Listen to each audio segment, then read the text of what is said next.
Thank you very much for joining me here at the Job Scan Report. This is Mark. And if you don't know more about me and what I do, the Job Scan Report comes out every Tuesday.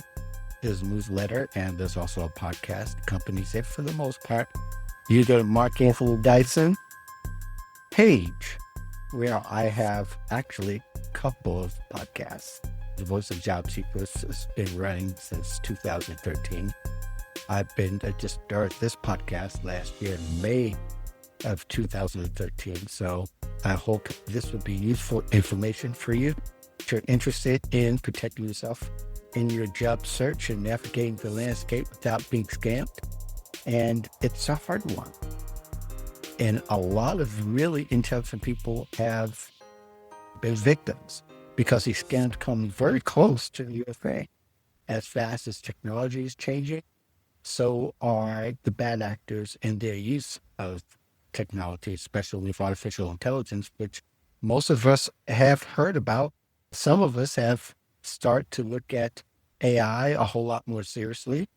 I think it's going to be what Google is now as far as SEO. And Google will be what the library used to be. I've talked about it in a couple of episodes in the past, a couple of episodes where AI is going to be something where information is going to just present itself in such a way where Google was presenting where you can find it and you have to click the links to find it. AI can present a whole profile before you. It may have right now it has links, but to where you can go to verify the information, and perhaps you should. But scammers are using AI to scale their efforts. They're able to use information, get information a whole lot faster than they would if they were just to Google information. So it could come up with a whole profile of schemes and deviant scams where people lose their money, their personal information. And scammers, as far as job scams, they're looking for the personal information. They want to be able to become real, and it should scare you. I was looking at a survey a couple of weeks ago, and it's from upwind.io. I'll put the link to the study in the show notes. But I think it's important you'll be to gather how important AI and what kind of the role AI is actually playing in job scams. It's important for you to know more so than to not just avoid it, but understand at what scale and at what price are people paying it to when they become a victim of a scam. A couple of data points where I think it's going to be really important. I think it's vital information to give you some insight to how big it's becoming, and maybe it will urge you to be more vigilant, be more aware, and have more knowledge so you can combat these scammers when you are searching. And they're coming at us from all angles, coming at us from text, email, phone calls, LinkedIn profiles, fake recruiters, texts, from many different angles. So I think it's worth going through the study, and I'll try to be as brief as possible. One of the stats that stood out to me was the 87% worry AI aids scams. Again, this comes from upwind.io. They polled 1,200 Americans about their concerns about AI-driven scams, what scale they're able to do it at. And we know what they're using AI for. They're using AI to generate content for their scams. At first, a lot of the AI content they were generating had run-on sentences, didn't make any rules, they had false data was involved. They also were very general in their approach, and yet people still fell for it. But as people grow in their knowledge, so do scammers. So as you become more aware, they're becoming more aware. And it's something we have to really get a hold of. They're not going to generate the same stuff out there not available to you. So as more intelligence becomes more accurate, more real, and in more real time, try AI out and try out ChatGPT and some of the other ones, Claude and Perspective.ai. And search engine, start with your name, especially if you use LinkedIn. to see what comes up under your name. Use it as you have online. Now, some of us have different names online. Some people will use their first initial last name instead of the full name. I use my first and my middle, my last name, and I did back in the day, and anywhere online is exactly the same. I encourage you to do the same. Whatever name you use, you're able to use in a way where it's easy to identify yourself. Not for the scammers, though. It's for the people who want to do business with the real you. They're able to identify you. Especially use it in meetings, even on Facebook. When you go to conferences, people will get to know you first when they're online. So they're going to go to your LinkedIn profile, probably the number one place. But the second place they'll probably do is go to AI to see what they know or what AI knows about you. If you're not showing up in AI, it could be good to stay less anonymous, but not so good if a recruiter was looking for you or somebody got your name, a legitimate employer got your name, and they want to look you up. Those kinds of things are going to be very valuable for the next few years as Google lowers its profile, even though right now, according to another survey I read, ChatGPT is still by far compared to Google less significant. But it's scaling pretty fast. And that's going to change over the next few years. So right now is good to know, get known. But so you want to be easy for people who are getting scammed in your name to also authenticate you. In the future, they're going to want to do is do AI. Can you be found AI and be found for what you want to be found for? As much as we're talking about how, and I digressed a little bit, but all that to say is scammers basically right now are using it to scale on the students they're using. And finding you right now through AI is probably not as big a deal on how to find out the full people in your industry to get them to click on the link or to want to communicate with them. Once you start to go down the road, then you've already verified who you are. And they're the person that you're after. Because they maybe don't know your intimate information, but they may have financial information you might have left on other sites they've scraped up off of other sites to be able to use to eventually become lead. And the big picture thing. But all to say is, again, most people understand AI is being leveraged by scammers as well as professionals who are really working in this industry.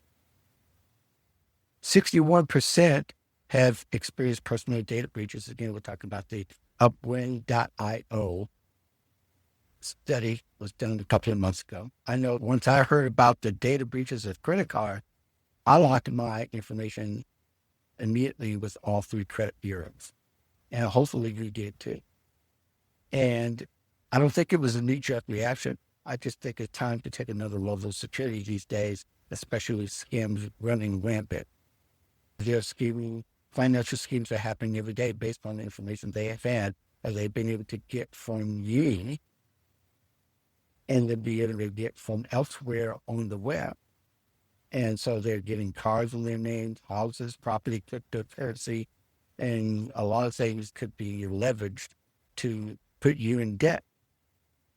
So your understanding is a lot of times when people are just, their information has been breached, doesn't mean it's being used right away. It could have been a breach from a couple of years ago, where your information was more vulnerable and you did nothing about it. So we want to be a little bit more wiser, a whole lot more straightforward in understanding your personal information is an asset for you to protect. And we do everything we can to protect it. And I've gone pretty deep on what you should protect and you shouldn't protect in past episodes. I'll link to a couple of those in the show notes. But I think when it comes to data breaches, you should perk up and check the boxes to make sure you have things on lockdown when it does happen. It says 44% are very concerned about the AI flu scams. 43% are somewhat concerned. And again, this was a survey of 1,200 Americans who are concerned about AI and what it's doing. It's pretty scary. And we have an issue of thinking we're going to miss opportunities. No matter how those scams may come across to us, we understand what doesn't feel good and what doesn't feel right is something we should disengage from. Especially when someone displays that they know some things they should know. Like they should know what you do, what industry you work in, but they have fake LinkedIn profiles.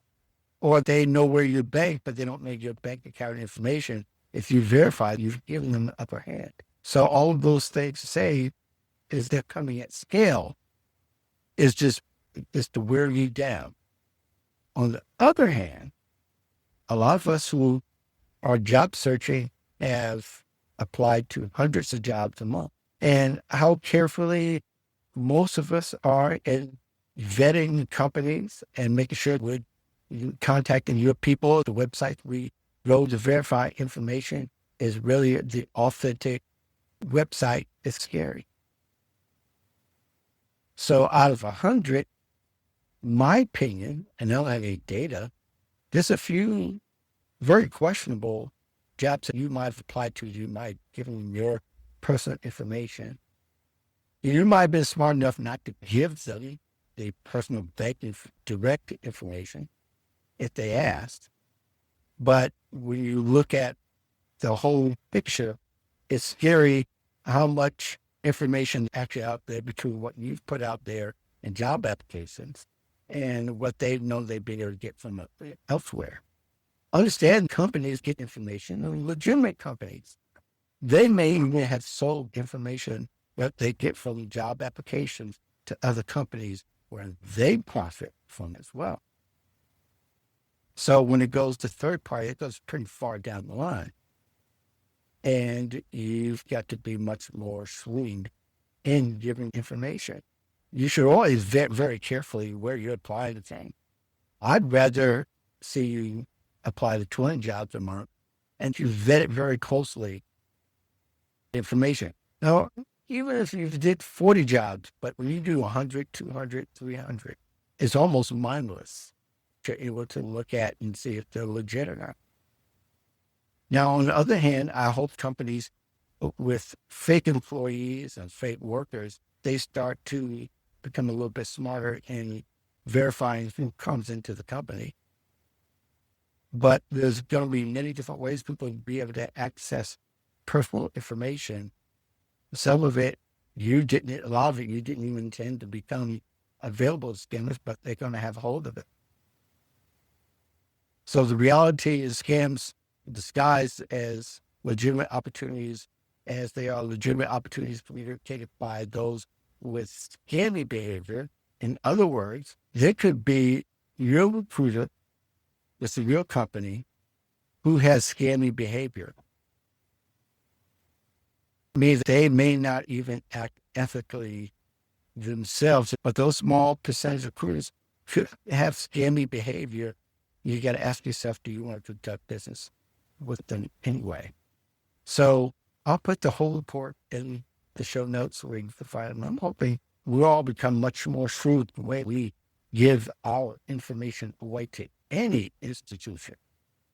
Perhaps you want to lock down your credit card report. Suppose you want to use a Google Voice number or email number instead of giving out your real phone number, or using a Gmail address instead of a real Gmail, just for your job search, for only your job searching, only giving out information. And you know you're not going to use a particular account for any credit card information or any financial information or any personal information other than what's relative to what an employer needs at first.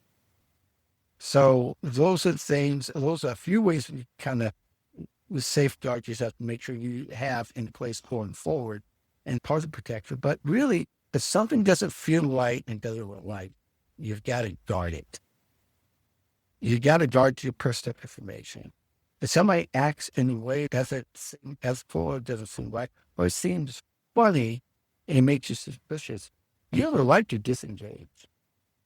In fact, any red flag comes across your eyes and your ears, you should be all alert.